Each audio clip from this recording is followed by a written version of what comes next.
With Year 4 almost finished up, and Year 5 Season 1 due to be released sometime around early June, I want to take a step back and look at something that was shown to us during the Division Day stream.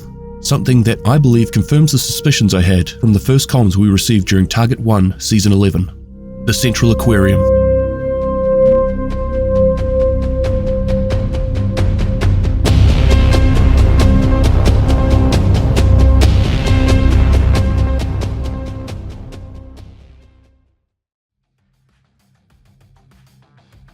At the beginning of Season 11, we first hear about the events that played out in St. Louis.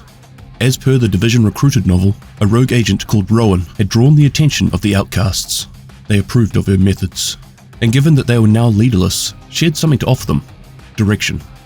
The attack in St. Louis happened while a cell of agents were in pursuit of Rowan, who was on her way to attack one of the SHD cores. There were explosions, buildings around them started crumbling, and this is when Isaac announced, warning, radiation detected. The outcasts were using dirty bombs. During the Chunk's manhunt, we would find out that he was a former Navy nuclear technician and was likely the reason that he would receive a call from Natalia Sokolova about the following. I want to assure you that this is merely a hypothetical question. Okay. Hypothetically, what would happen to a mortar operator if they were to use a launcher that had previously housed a dirty bomb? Too many factors to consider. Exposure time, amount of radioactive material, amount of transfer, what kind of particulate? It wouldn't be instantly fatal? Of course not. We're exposed to radiation every day. By the time you're showing symptoms of radiation poisoning, it's generally too late. Thank you, Chunks. Why are you asking? No reason. I just like to be prepared for all scenarios. If you're worried about exposure at the plant, you should start taking iodine to protect your thyroid. That's very useful information. What's interesting about this intel is what Chunk said at the end there, about taking iodine to help protect the thyroid. The reason this is interesting is because of something that Wally said after completing the Chunk's manhunt. Guess we should start looking for natural sources of iodine just in case. Should probably start eating more fish and seaweed from Mari's exhibits at the aquarium.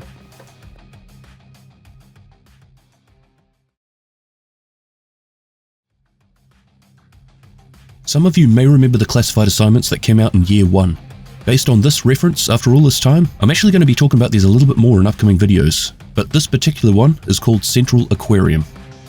The mission details state that we are to rescue a group of civilians from the hyenas in the Central Aquarium. I'm going to play through the comms that were collected through this mission now, to give an idea of what the aquarium crew were going through during this time, but feel free to skip 2 minutes ahead if you're familiar with them. We've been waiting for a delivery for 2 weeks now. How much longer can we expect this lockdown to last? I can't answer that. I've got 20,000 animals in my care. Okay. We're running out of food. Without that delivery, we'll have to start feeding the smaller fish to our sharks and mammals. I don't know what to tell you. Sounds like you got it under control. Hello? Hello? Fuck. We don't have a lot of options. We're supposed to take care of the animals, not eat them. If we don't do something soon, the larger fish and mammals will starve to death. We could release them. You want to throw Dolly in a wagon and ask the JTF if we could please take her back to the sea. We've got trucks. They won't let you through the barricade. I've already talked to Sarah. No one is allowed in or out. This is so fucked up. I know. You didn't sign on for this. But the animals are healthy. They've been well cared for. The city is full of hungry people and food is running out. So your solution is to eat the animals we are supposed to care for. My solution is to honor them. Glad they were willing to eat dolphin. When you're hungry, you don't care about politics. Guess you'll abandon this place now that the animals are gone. We've only harvested the sharks and large mammals. I've still got a job to do. Seems like a lot of work to keep some goldfish alive. The aquarium has a sustainable fishing program. We can reuse the tanks to turn this place into a commercial fish farm. Well, not commercial, but a communal fishery. That's not a bad idea. We've got no idea how long this shit is gonna last. We need to plan for the future. If you get it going, let me know. You sure it's safe to eat them? That tank looks unsanitary. It's algae. Don't you need to add chlorine and kill it? It's not a swimming pool. It's a dolphin habitat. We introduced the algae to prep the pod to be released into the wild. They were supposed to go to a sanctuary in Florida. This is such bullshit. Is he okay? Not really. He moved here from Atlanta to relocate the dolphins. He's still mad at me for making this call. I get that. We've all had to make some tough calls.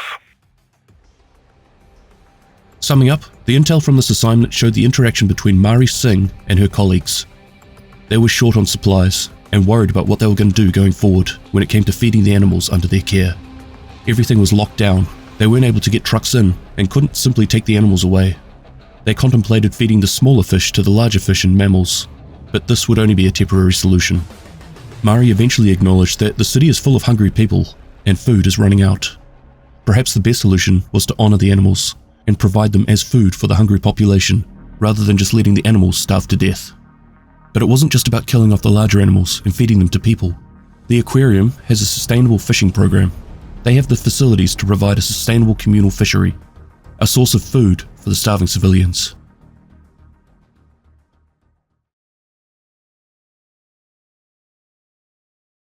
Now let's fast forward to the Division Day stream.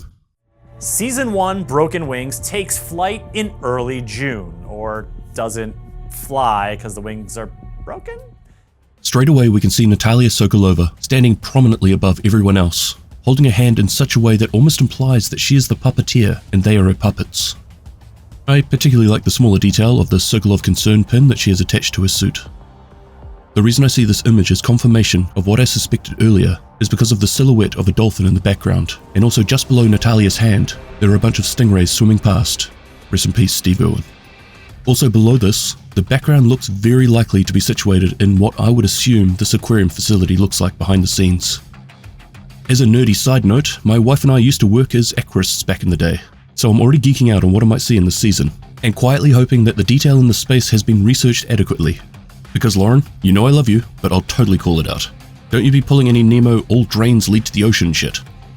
Given her prominence in the comms, I'm going to assume that the person directly under Natalia is Mari Singh, and below are her colleagues.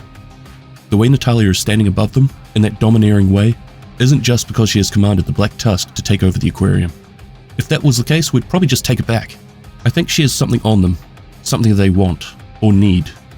Perhaps it's Mari. Assuming this is Mari in the image, maybe it has something to do with her pregnancy. Up until recently, it seems like my wife has been pregnant for the last 5 years with my 3 young children, so I very much recognize that pose. So it could have something to do with this, or maybe she has been kidnapped and taken away from the aquarium, and her friends and colleagues see no choice but to continue to work for her and do what she says. And the agent's job will be about finding her and making sure she remains unharmed and returned to safety. To be fair, any pregnancy during a pandemic could be complicated. There is the issue of hygiene, and the obvious issue with inadequate medical supplies, and of course specialists if anything was to go wrong. Maybe Mari approached someone who had resources to help, and this person was Natalia, and she has taken advantage of this situation, in turn holding the aquarium crew ransom. However, with all of this going on, it could be no one of significance, but I wonder who the father is.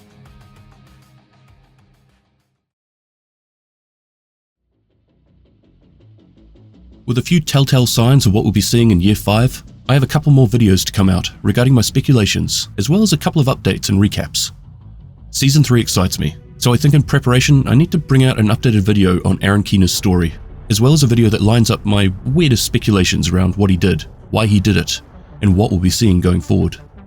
Otherwise, I thank you once again for humouring me with the weird shit I throw together in video form from time to time. You're the reason I keep doing this. A big shout out to the NGN channel and Patreon members. You literally be feeding my family. Thank you very much for watching, and I'll catch you in the next one. Extremis Malus, Extrema Remedia.